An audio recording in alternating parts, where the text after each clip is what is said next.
bali tuspreading love. Tutegede bannange senganze misandi kyesobola okwogera kyejo. Mira kapesa rest in peace. Okay, tweyanza nnyo bannaffe aba TikTok balabika kubanga bamaze bakabo. Nawe oliwo kale omutongole wa beeno ow'ekifo kino oba ow'ekyalo kino oba wooli jangu naawe okose dakika emu. Bannange kano kankayiseewo essaawa zi. Kano kankayiseewo. Bali saamupuliriza enku. Yakola bubi. Kukola bubi. Omawula byakola. Kali kino kiyiseewo abaana b'omugenzi. Abaana b'omugenzi. Kimanyi manyiko abaana babiri. Bakoze n'omulaba. Abaana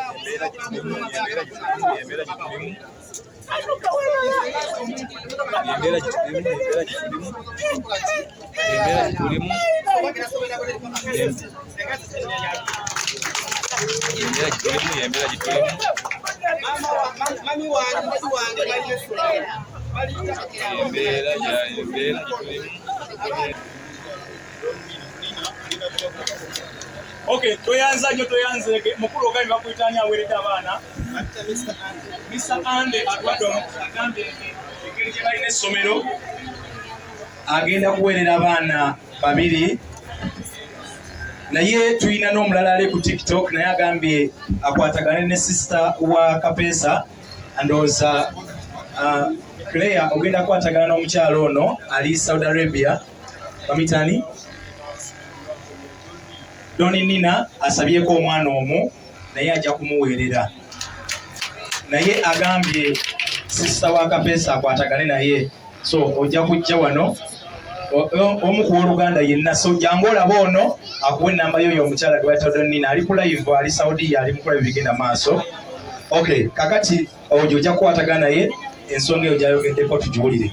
Abakyasaba ennamba ya maama tukomyewo ku mukutu luli mwattemu mpulira bulungi.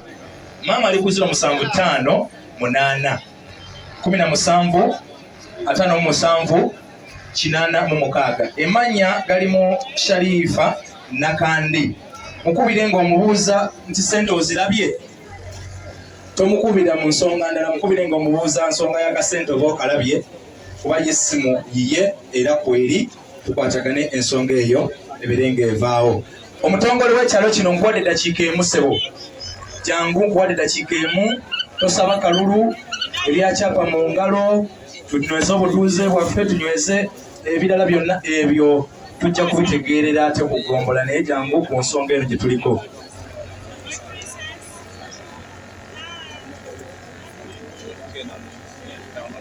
Ssebo abateesiteesi neyanza nnyo neyanzeege okumpa omukisa guno okwogerako eri abakungubazi bannange.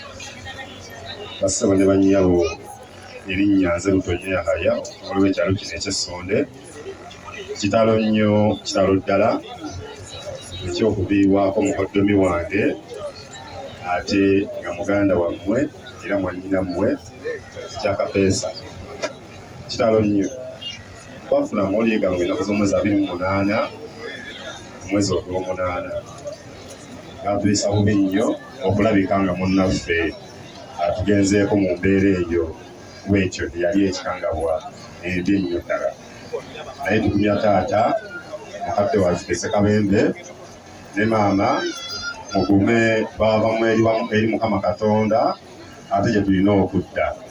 Beebaza mwenna abakungubazi abali wano mwerekereza bingi ne mujja ne musobola okubeera naffe ku mbaga ya muganda waffe mukoddomi wange Kapeesa esembayo.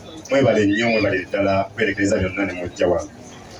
Twebaza nammwe aba media okwagala munnammwe era munnaffe mutukoze bulungi nnyo era kitulaze ekifaananyi kirungi nti abadde yeeyisa bulungi gye muli mugende mu maaso n'omukwano ogwo ogwaffe ogutafa ogwa Buganda. Mwagale n'abaana balese ne banaabo baleetedde oluvannyuma era nsaba mubaagale kuba tetumanyi gyabadde atambulira okusinga Katonda yekka yamanyiyo.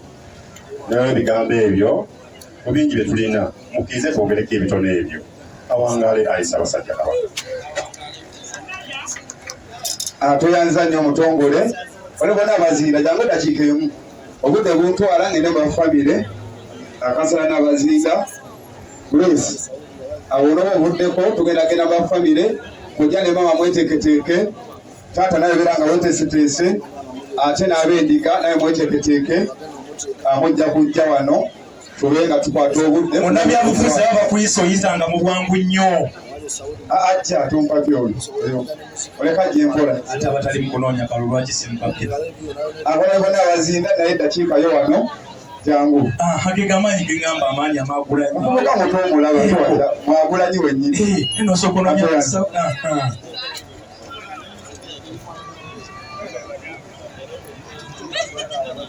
bakungubazi bannange mwenna tusakisolimira maaso gammwe wano kaseera kanaku nnyo kaseera kakungagira munaffe ono tuka munaffe kapeesa atuvudde ku maaso maama ne taata abazaala omugenzi ono bannange kitalo nnyo nyimiridde wano nga mpisawo obubaka buva e Goma nyimiridde mu maaso wano kulwa ssentebe wange ataliiwo akungubaze n'abatumira nnyo n'agamba bannange kitalo nnyo tasobodde kubeera nammwe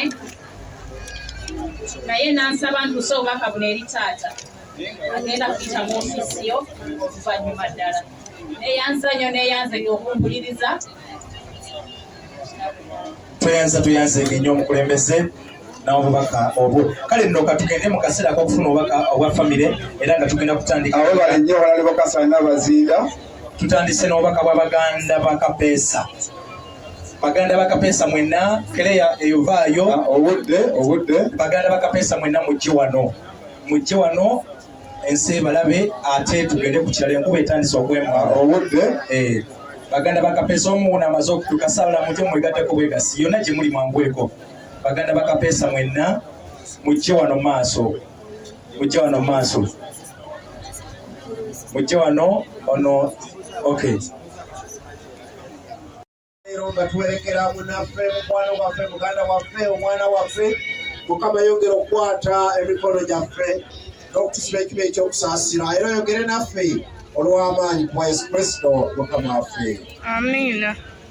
omuntu wa Katonda yagamba nti nze kuzuukira n'obulamu akkiriza nze newankubadde ng'afudde aliba mulamu era na buli mulamu akkiriza nze talifa emirembe n'emirembe manyi ng'omununuzi wange aba mulamu era ng'aliyimirira ku nsi enkomerero era endiba ery'omubiri gwange bwe lirimala okuzuukizibwa bwe lityo naye nze mu mubiri gwange ndiraba Katonda gwe ndiraba nze mwene n'amaaso gange gali mutunuulira so si mulala